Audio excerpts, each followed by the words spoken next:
Fair, okay, and this is PPL's live line electrical safety exhibit. What you see behind me is a standard operating system that's basically right out in front of your home. And we've shrunk it down onto this trailer, and we take this around all 29 counties we serve in eastern Pennsylvania, and that is our target audience are our first responders. When things happen, our first responders are first on scene, and this is simply about educating them about the dangers of electricity. And then we come out in front of our customers as well at events like this, again, to educate all of you. So for us on the top wire, the energized wire is the top wire carrying 7,200 volts of electricity. Bubba's here in the fairgrounds, they own all the facilities in here, very similar to ours, and that is 12,500 phase to phase. And then you got your standard piece of service wire coming into the side of your home, carrying 120, 240, allowing you to do what you do inside of your home. As you come down the pole, the next wire down is our system neutral, and that's a ground wire, okay? So where does electricity want to go? Electricity wants to go to ground. So if it happens to be that wire that's down, if you take nothing else from my speech here, it's that you have nothing in your possession that will allow you to touch any wire that comes down. Any. Okay? It's all could be electrified. A neutral or ground wire is our return path. It's where the electricity goes if there's a break in the line. Okay? So, stay away, stay a safe distance, and make the phone call. Excuse me. On your right is a 10 kVA transformer. That transformer takes the high voltage of 7,200 and steps it down to the 120, 240 to bring it into your home. Okay, inside there, mineral oil, copper coils, and that's how we get it down to the lower voltage. On your left, the 1 kVA transformer, doing exactly what that one does, is there to help us operate this exhibit. Center device is a VCR. We're not plugging a tape into it, all right? It's a vacuum recloser, VCR. Other devices similar to that are an OCR, oil circuit recloser, and the newest device that's out there is called a Viper. And what they're doing is they're trying to restore power to you automatically. If something happens, I'm sure you may have experienced this already. The power goes out. A few seconds later, the power comes back on. A few seconds later, the power goes out, comes back on. It'll do this 3 times. That is that device up on the pole operating. Senses a fault, it trips. It automatically resets and sends electricity back out the line. Senses the fault, comes back, trips. Okay, and it's going to do this 3 times. We're trying to restore power. After the 3rd time, the tree branch is still on it or the fault is still there, it goes to what we call lockout, and then we have to come out and make repairs. So that's what those devices are doing. Some of you may have the big green box, similar to this one in your development or near your home. This is an underground transformer, doing exactly what that transformer does up there on the pole, except everything coming in and out of this transformer is under the ground. We're going to talk to you about what you are required to do by law before you do any excavation. We're going to show you how our fuses work. We have a bunch of different fuses up here. They're just color coded for us to operate this exhibit. We're going to talk about ladder safety, underground, human contact, as well as how animals impact our system. So here we go. First up, my little buddy up there, I call him Carl the Crow, bird on the wire. Okay, see birds sitting on the wire all the time, right? Yeah. How can that bird sit up there on the wire and not be electrified? Anybody? I don't know. It's not a path to ground, okay? Electricity wants to go to ground. Carl can sit up there on that wire all day long because he's of the same potential. Electricity passing through him, he's fine. It's not until Carl reaches across to the insulator. The insulator is what Larry's pointing to there. Okay, that's what stops the flow of electricity. It's what allows us to walk up and touch the pole out in front of your home. If Carl reaches across to the insulator is attached to the pole. Where's the pole set? Mother Earth the best ground there is, okay? So that's what causes the outage. We're going to demonstrate for you and show you how animals impact our system, excuse me. Sorry. That's okay. And how the system reacts in that type of situation. Now, for our little ones and for all of you, if you have never experienced this, this is going to get your attention and it's going to be loud, okay? So if you happen to have a hearing aid, you may want to do something Turn it down so it doesn't affect you, okay? All right, Larry, we're hot. Oh man, I told you. that was loud. My ears.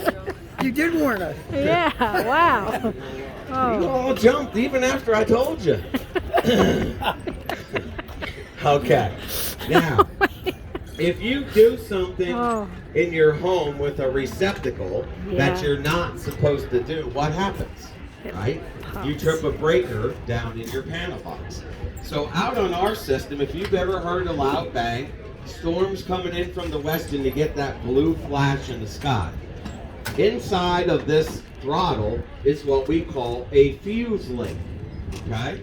So just like we protect our devices inside of our home, we protect our devices out on the system. So in that case, we blew a 10 kVA fuse out there on the system. We did not blow up the transformer. So you may think, oh, they blew the transformer outside of my home. This fuse link is a few dollars. The transformer's a few $1,000s. Yeah, so we protect our devices out on the system with that fuse link.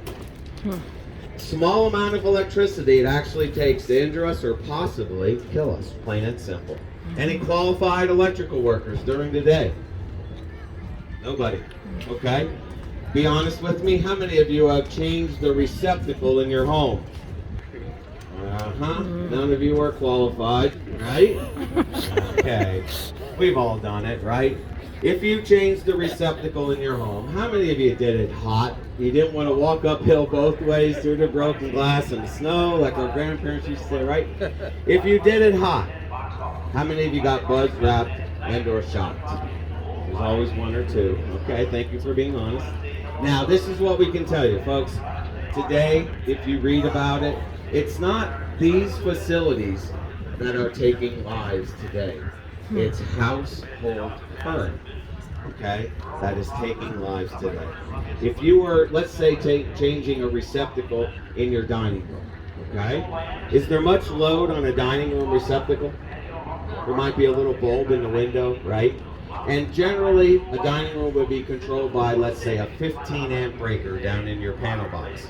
If you happen to get shocked changing a dining room receptacle, you possibly had 15 amps of fault current go through your body to go back and try and trip that breaker in the panel box. 15 amps. Science, not me, I say get on the old internet and Google it, okay? Science tells us that it takes anywhere from 50 to 100 milliamps, one-thousandth of an amp, to stop our hearts, injure us, or possibly take our lives. 50 milliamps of electricity, okay? How do we put 50 milliamps into perspective? Anybody have a night light bulb in your bedroom or a bathroom? Or a Christmas light bulb, okay? They're a 7.5 watt light bulb, 7.5. That 7.5 watt light bulb draws 62.5 milliamps of electricity to operate. A night light bulb could actually take our lives. Okay? You've got to be very careful when you're changing receptacles in your home. If you are going to, and I know you will continue to do it, simply take the short walk down to the panel box, open it up, and it says dining room, shut the breaker off. Now, do you trust the person that scribbled dining room next to that breaker? I don't trust them. You do not, unless you did it yourself, okay? And you go to a local hardware store, you buy the $10 tester, and when you walk back up the steps, you stick those two little prongs in that receptacle, and the light should not go, okay? Folks, something as simple as changing your dining or a receptacle in your home, okay, it could save your life. Be very careful when it comes to household terms. Okay.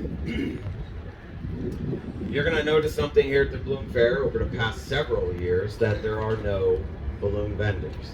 Okay, because about 8 years ago or so, down on the west end of the fairgrounds, somebody let some Mylar balloons go, and they got up into the power lines and knocked out power to the entire west end of the fairground. Okay, That's thus, horrible. no longer see balloon vendors. Okay, now here's the important part. So if you go to local carnival, local fireman's carnival, church carnival, even as you're walking around here today, look at all the wires that are feeding all these vendors inside of the carnivals and those kind of things, okay? The wire height specifications inside of these facilities is a lot different than it is for us out on the main line. So if we go to a local fireman's carnival, we're just out having family time, okay? And we walk through the gate and our kids or grandkids see a balloon vendor, we buy them a balloon, right? What's attached to that balloon? Piece of nylon, Teflon coated string. As a parent or grandparent, where did we attach the string? To their arm. Your wrist, your child's wrist, maybe the stroller that we were pushing them in. We were just out for some family time. You bought some food and you walked around the back side of that vendor. You've got 8-10 foot of string with a Mylar balloon attached to the top. If the Mylar balloon were to contact energized electrical facilities, will the Mylar balloon conduct electricity? Yeah. We're going to show you. A little hard to see now the sun's out, but you'll hear it. Oh no. Oh gosh. You see the area light? Yeah. It's gonna pop. Electricity around the balloon down the string to you, your child, or the stroller you're pushing them in. Okay? Causing injury or possibly death. Something as simple as a Mylar balloon. Okay? It will conduct electricity. Human contact. Storms come through, maybe the power goes out, okay? And after the storm, you come out of your home, and there happens to be a line laying down across your car, across the deck, or the driveway. Do you have anything in your possession that would allow you to touch that wire and move it off the car? Nothing, okay? You have nothing in your possession. One thing you need to remember, folks, generators, okay? Trust me, we still see it every storm. If you have a generator and you need to go out to the garage or shed after you lose power and wheel it over to the side of your home, plug in an extension cord, throw it through the window and plug it in. What is the first thing that you must do before you turn on the generator? Rubber gloves. Turn off the main breaker in your panel box, okay? If you don't turn the main breaker off in your panel box, when you turn on the generator, the generation from the generator is going to come right back out this piece of service wire that comes in the side of your home. It's going to go to that transformer up on the pole. Remember I told you that's designed to step voltage down? If you send generation to it, it works in the opposite direction and it steps it back up to 7,200 volts on our system. So just when you think the power's out for everybody in our community, what's your neighbor 6 doors down doing? Did they pull out a generator, turn it on, and not open the main breaker? Now energizing that line laying on the ground. Wow. If you were to reach down and grab a hold of that wire, our body functions from electrical impulse. The electrical impulse from your brain is going to tell your hand to do what if you touch that wire? Hold on to it. Your brain is going to tell you to grab a hold. Yeah. Are you going to be able to let go? Nope. Okay. You're not. Are you not going to send enough fault current back to actually open that fuse like we did in the beginning? So this demonstration is to show you human contact. If you were to touch an energized wire that's laying on the ground, okay? For our kids, if you see a wire on the ground, you never touch it. Never. Always go get an adult. Okay, we're hot, Larry? The best thing we have to simulate the human body is a hot dog. Hot dog is the same consistency as your finger, less the little bone on the inside. You have nothing in your possession that would allow you to touch any wire that comes down. Clear? Okay, what allows us to do the work we do every day? rubber gloves, Hope they got paid then. rubber sleeves, overshoes, hard hat glasses, ear protection, and FR clothing. Rubber gloves, sleeves for us, they're tested in our lab every 3 months. And they're tested to 15,000 volts, and they're tested for a pinhole. Because ultimately a pinhole in this rubber glove could allow electricity to pass through into me, possibly injuring or killing me. A pinhole, okay? This is what allows us to do the work we do every day. You'll notice we wear a leather glove over top of the tested rubber glove. If you have leather gloves at home, stamped on the outside of the glove or the package they came in, they tell you they are electrically tested. Are they electrically tested to allow you to climb a ladder and touch the overhead service wire coming into the side of your home? They're not. Okay, the standard piece of service wire, you have 2 energized hot legs, a bare system neutral. What do you call those, that coating on that energized leg? Most folks will tell me it's insulated. Okay, as a qualified electrical worker, I give it 0 insulation value. 0. Folks, it's not insulated. This wire should never be right here on you, cleaning the gutter, painting the eave. Okay? If you climb a ladder, think I got an electrically tested pair of leather gloves on, and you touch this wire, and there is a pinhole in that coating. It may not be the electrocution that gets you. It could be the fall from the ladder, okay? Because it's more than likely going to throw you from the ladder. So we're going to show you those so-called electrically tested pair of leather gloves. We're hot, Larry? Is it gonna make a bad noise?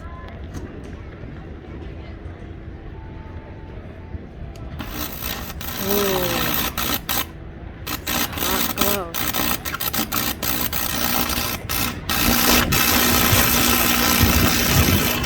Clear.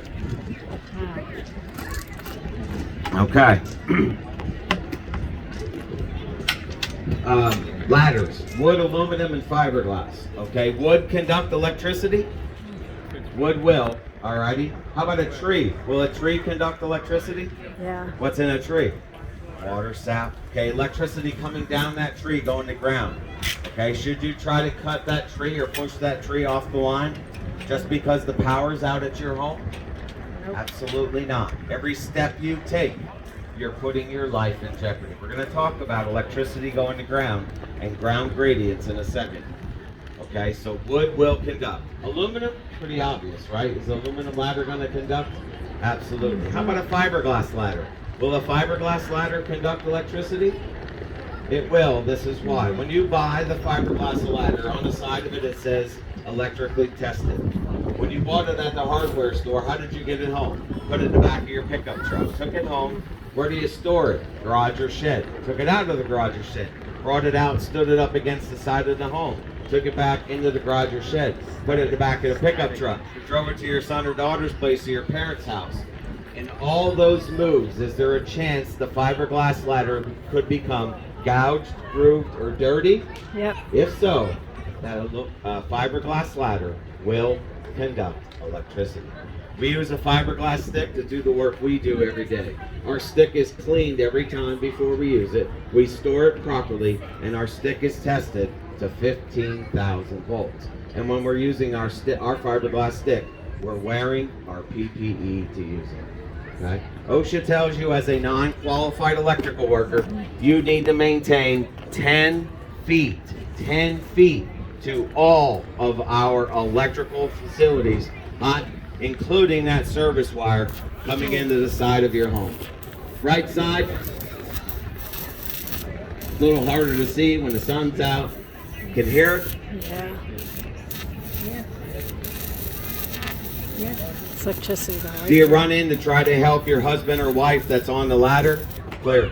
Absolutely not. Where's electricity going?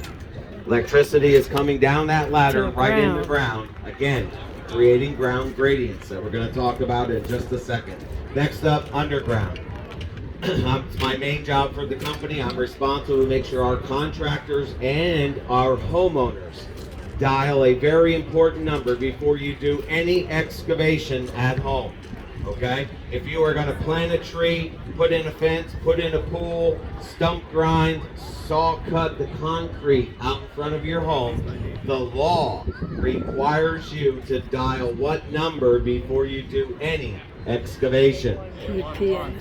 Awesome. 811, okay? It's very important, folks, and you got to remember, it's a 811. law. You are required to do it before you do any excavation at home, mechanically. If you're going to hand dig, you don't need a one call, but if you're going to mechanically dig, you must dial 811 3 business days prior to the start of the excavation.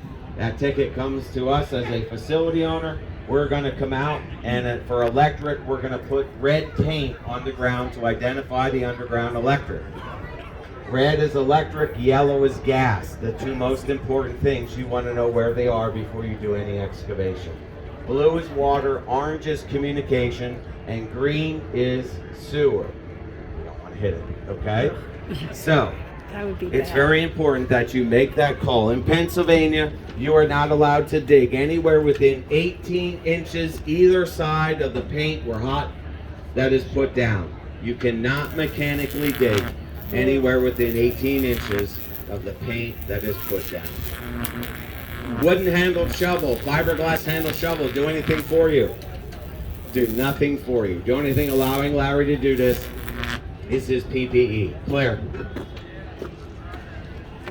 Okay, last one we're going to talk about. This is very important, especially if you have teenagers that will be driving soon or just started to drive because they're not teaching this in school today. Vehicle in a utility pole. Wire comes down across your vehicle. Where's the safest place for you to be? Inside your vehicle. Why in the car? Rubber tires, okay? Yep. Rubber tires will help. That's what I told you. What's inside of a rubber tire? Steel belt. Wiring. Okay, steel belt's inside. Worst case scenario here, okay? What happens if you're driving down the road, it had rained, you hydroplane, you turn sideways and you flip over. You're on the roof. You're sliding down the road. Whack. You hit a utility pole. Wires come down. Now you're on the roof. Where's the safest place for you to be? Inside the vehicle. Okay? Doesn't matter if you're on the roof of your car or on the tires of your car. You are of the same potential inside of that car, just like our little friend Carl the Crow sitting up there on the wire, bird on the wire. You're of the same potential inside of that car. Stay in the car, no matter what side of the car you are on. Okay? It's very important. Now, today if you hit a utility pole at 45 miles an hour, what's the first thing that's going to happen to you today? You're going to get an airbag to the face, okay? When I started to drive, I got the steering wheel, okay? Today you get an airbag. Now, I luckily have never experienced the airbag, but they tell me it knocks you out or just makes you a little fuzzy in the head. When you come through and you come to your senses, you see a line laying across the hood of your car and it's arcing and sparking. What is your natural reaction going to be? I'm getting out of here, right? And if I open the door and I step out of that vehicle, I just became a human jumper cable. I survived the car crash, okay? But I just became a human jumper cable. Why is that?